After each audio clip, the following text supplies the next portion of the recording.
Salut les amis, bienvenue dans cette nouvelle vidéo consacrée à IS6.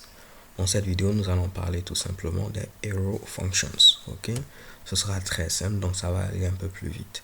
Ce que je vais faire, c'est créer une fonction à ce niveau que je vais appeler lister animaux, ok? Et tout ce que cette fonction va faire, c'est prendre en paramètre un ensemble d'animaux et les afficher au niveau de la console. Donc je fais console.log animaux. Ok, donc écrire ceci, c'est quasiment la même chose qu'écrire cela. Lister animaux comme ceci. Ok, console.log animaux. Mais normalement, cela ne devrait pas poser problème parce que si vous faites du JavaScript, vous avez déjà eu à utiliser également cette manière-là de procéder. Ok, donc on va appeler notre méthode lister animaux et on va donner en paramètre, pourquoi pas, un tableau de quelques animaux. Donc on a notre chat qui s'appelle Milou, on a notre chien qui s'appelle ici Bruce, et je crois que on va donner un autre nom, peut-être Mama comme ceci. Ok, donc en grosso modo on passe ce tableau là à notre fonction, ce qui va permettre d'afficher simplement ce tableau là. Si je viens ici, je tente d'actualiser, chez Kebam on a Milou, Bruce et Mama. Et si on voulait même, on peut utiliser notre fameux opérateur qu'on avait vu, le spread operator, en mettant 3 points comme ceci, et cela allait tout afficher comme une chaîne de caractères. J'actualise et comme vous pouvez le voir, Milou, Bruce et Mama.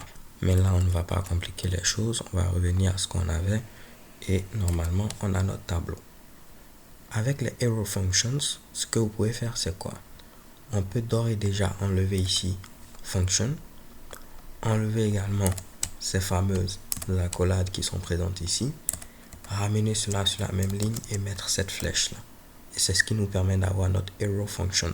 Ok, donc arrow, cela veut dire flèche, donc comme cela ressemble à une flèche, ne confondez pas cela avec l'opérateur de comparaison.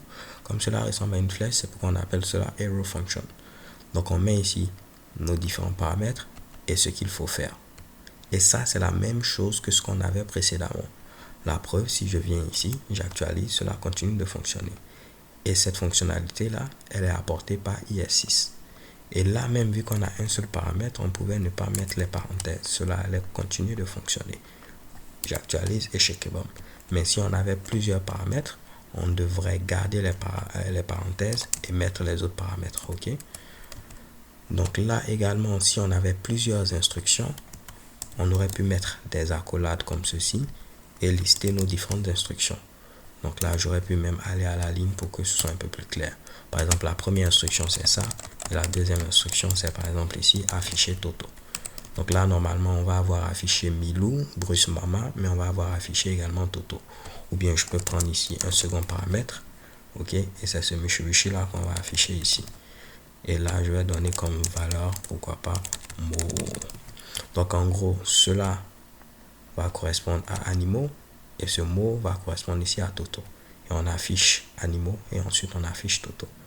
Je viens ici, je tente d'actualiser et vous voyez, on affiche ces deux Mitsubishi là. J'aurais pu même tout afficher en un seul coup en mettant simplement une virgule au niveau de mon console.log. Et si je viens ici, j'actualise, vous voyez, cela continue de fonctionner. Donc les gars, c'est tout pour cette vidéo sur les Arrow Functions. Si vous souhaitez en apprendre davantage, je vais mettre le lien au niveau de la description. Très souvent, on les utilise avec des méthodes comme map, filter, reduce, ainsi de suite. Des trucs de ce genre-là, ok? Parce que ça nous permet d'avoir quelque chose de beaucoup plus court et facile à comprendre. So, thanks for watching. N'hésitez pas à parcourir ici cette page, histoire d'en apprendre davantage. Peace.